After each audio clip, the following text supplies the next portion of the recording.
afternoon. How are you? This is Albert Mongi from Hope Q Counseling Center, a center of mental tranquility.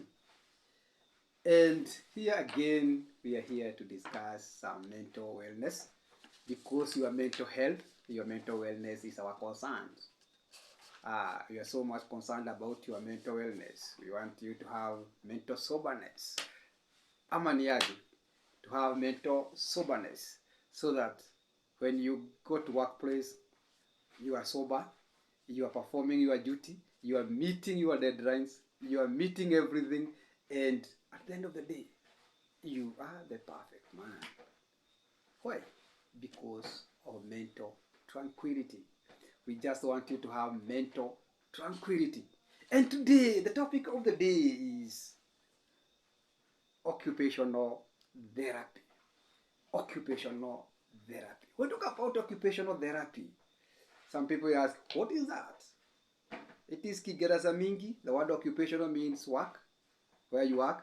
Therapy means, burnout means, it is a state of mental and physical exhaustion caused by prolonged stress. Period. That is mental. That is occupational therapy. Occupational burnout. We talk about occupational burnout. It was coiled in psychology by a certain man called Herbert Freidenberg. Herbert Freidenberg was a psychologist who used to work in a health facility with people with mental challenges, and he worked with some people who were volunteers in this particular work.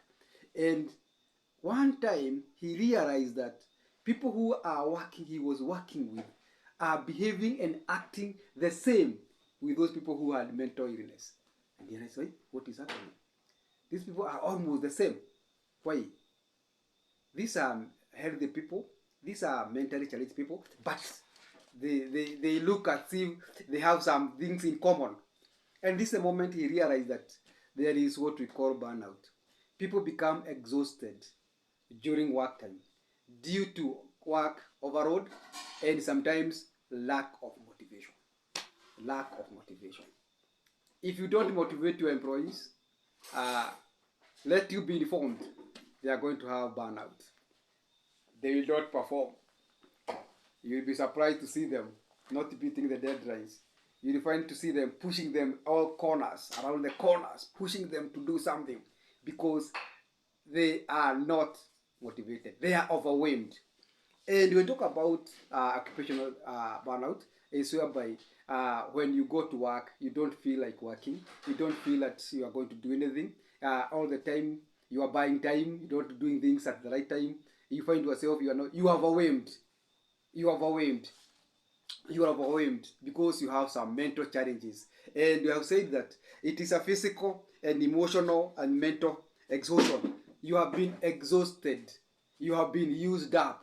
Your mental capability has been used. You have been tapped. Your energy. You have been tapped. They have tapped everything from within you, and there is no replacement. In one way, you can think of a lamp. That is hurricane lamp. If you don't keep on adding fuel, I don't think you will get the right. So employees, if you don't keep on putting something in them, let it be known to you that as an employer, you are going to have some challenges with them because you will find yourself working alone. You will find yourself working alone. So, what are the major causes or factors that contribute to occupational burnout? Number one, there is much work or overworking. Constantly high workload and unrealistic expectations can lead to physical and emotional exhaustion.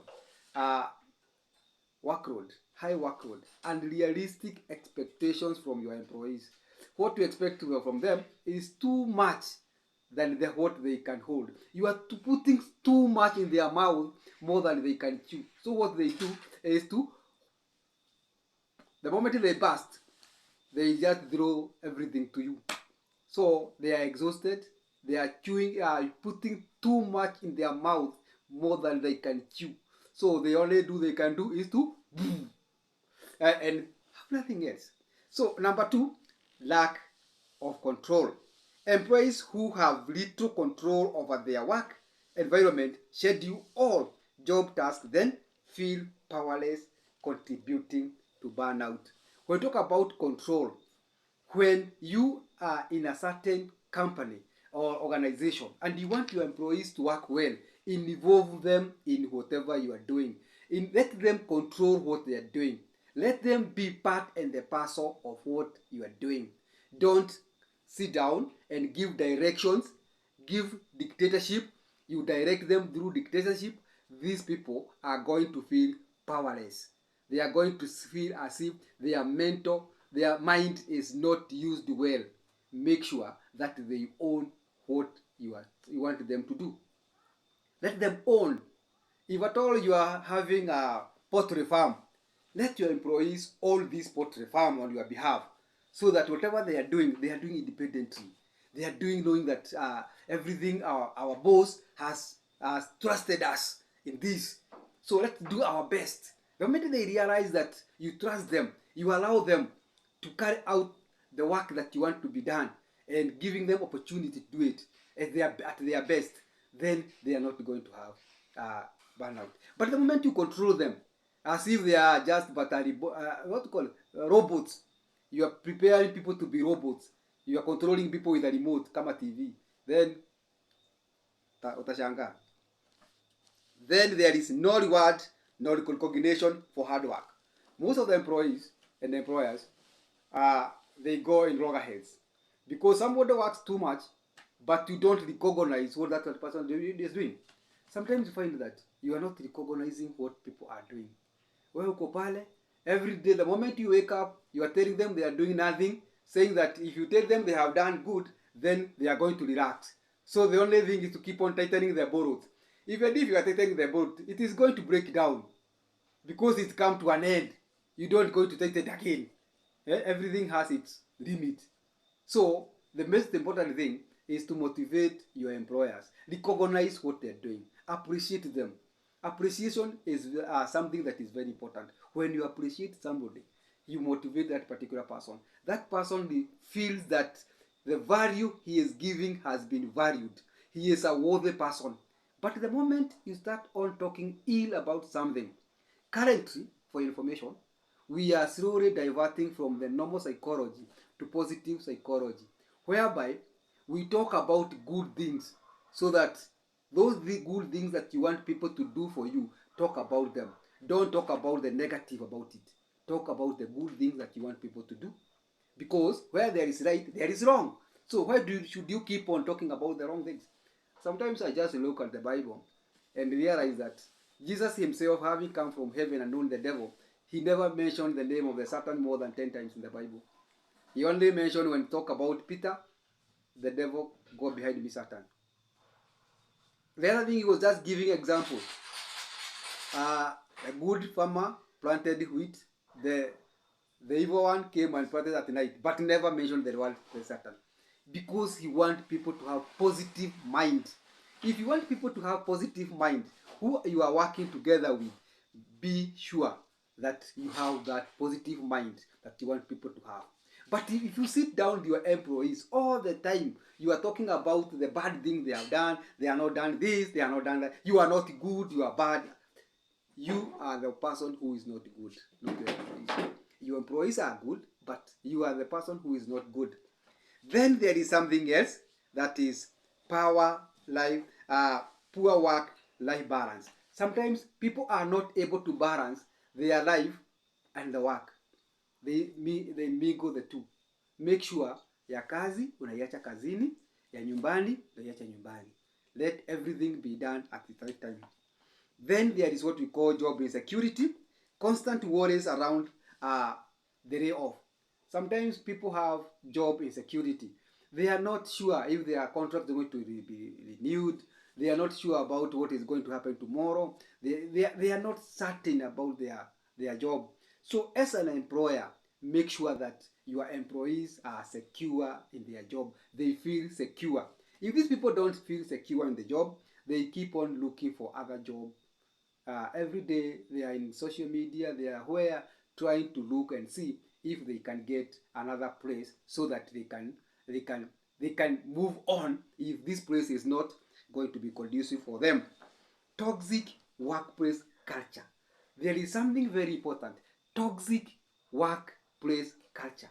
A culture that is toxic, whereby employers are never valued. Employees are never valued by the employers or their managers. You don't value your employees or your juniors. The juniors are never valued.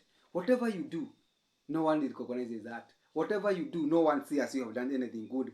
A negative work environment characterized by bullying and harassment or unhealthy competitions. Yani there is a lot of bullying. You see a boss sitting on a chair, pale. He just says, you are, all of you, you are useless. You have done nothing. And nothing you have done it wrongly. Yeah, you have done nothing, and the nothing you have done it wrongly. So you feel so much humiliated, and you have nothing to say because you are junior. This will create a lot of burnout. And where there is burnout, there is low productivity. Then there is lack of social support. Lack of social support. You are never supported. Maybe you are working in an office or you are working somewhere you are working. You don't have the right tools to do your work. The correct working tools that you need to use in that particular work. And your employer wants you to continue and to do something, but at the end of the day you have nothing to work with.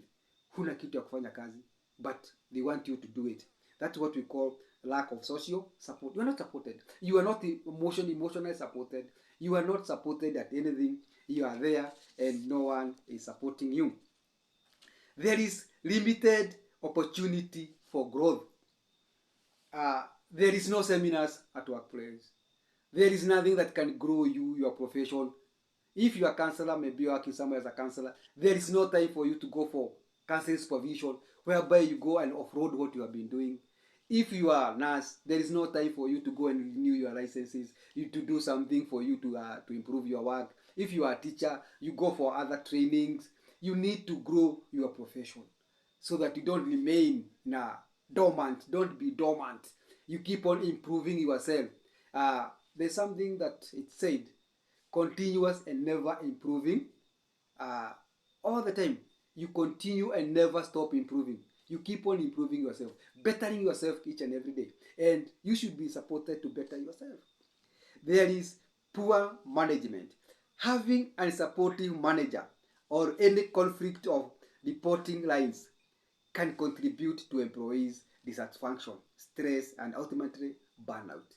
Managers who does not support workers. Managers, poor management.